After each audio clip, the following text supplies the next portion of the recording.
Hello everyone. सो अभी बात करेंगे S K M egg products exports limited के बारे में गाइस। सो 415 रुपये की करंट प्राइस है, 1093 करोड़ का मार्केट कैप है guys. So small cap company है एक, एंड फेस वैल्यू 10 की है गाइस। और पीयर कंपैरिजन में देखते हैं तो फास्ट मूविंग कंज्यूमर गुड्स मतलब एफएमसीजी इंडस्ट्रीज में कंपनी का बिजनेस इन्वॉल्व है, जिनके अंदर वेंकीज इंडिया जो है वो सेक्टर लीडर है। और यहाँ पर तीसरे नंबर पर S K M egg product exports यहाँ पर दिया गया है गाइस। सो बेसिकली ये जो एग मतलब उससे सबको समझ में आ ही जा रहा होगा कि अंडे और नॉनवेज के रिलेटेड कंपनी का मतलब बिजनेस है उसका, मतलब फार्मिंग मैन्युफैक्चर एंड सेलिंग करती है, एक्सपोर्ट भी करती है कंपनी। साथ में अगर क्वार्टर ऑन क्वार्टर अगर कंपनी के फाइनेंशियल्स देखते तो सितंबर 2025 में 202 करोड़ का सेल जनरेट किया, जो पिछले क्वार्टर के हिसाब से ग्रोइंग है। सब कुछ काट कूट कर नेट प्रॉफिट 25 करोड़, जो पिछले क्वार्टर के हिसाब से ग्रोइंग मोड में है। More over year on year basis पर अगर देखते हैं तो ट्रेलिंग 12 मंथ्स का जो सेल है 630 करोड़, जो पिछले साल के हिसाब से ग्रोइंग है।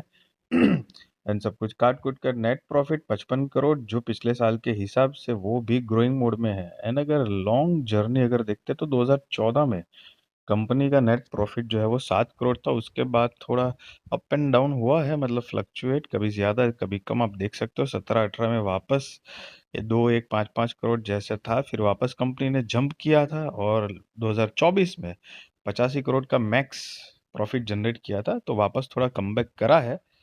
और रिजर्व देखेंगे 2025 के हिसाब से, सितंबर 2025 के हिसाब से तो 312 करोड़ का रिजर्व है। Long term borrowing 34 crore, short term borrowing 113 crore, lease liabilities 25 crore, total asset 583 crore है। एंड प्रमोटर्स की होल्डिंग सितंबर 2025 के हिसाब से 57.39%, FII 0.1, DII 0.22, पब्लिक 42.3% है गाइस।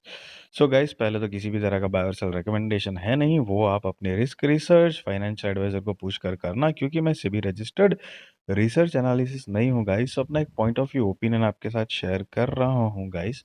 तो चाहो तो कंपनी के ऊपर फोकस रख सकते हो, अंडे के रिलेटेड कंपनी का बिजनेस है, प्रोमोटर्स की होल्डिंग डिसेंट है, स्मॉल कैप कंपनी बहुत छोटी है, उसके हिसाब से कंपनी एक ना, मतलब अपना अपना एक होता है ना, अपना अपना धंधा चल रहा है, ठीक ठाक डिसेंट प्रोग्रेस कर रही है, कभी अप एंड डाउन होता है, बट लॉन्गर रन में सेल नेट प्रॉफिट में थोड़ी बढ़ोतरी ही है। और स्मॉल कैप कंपनी है, यस, इस बात का ध्यान रहे। बाकी आपकी मर्जी, चाहो तो फोकस रख सकते हो। किसी भी तरह का बाय और सेल रिकमेंडेशन नहीं है। वीडियो अच्छी लगी तो जरूर लाइक शेयर सब्सक्राइब करिए। Thank you so much guys.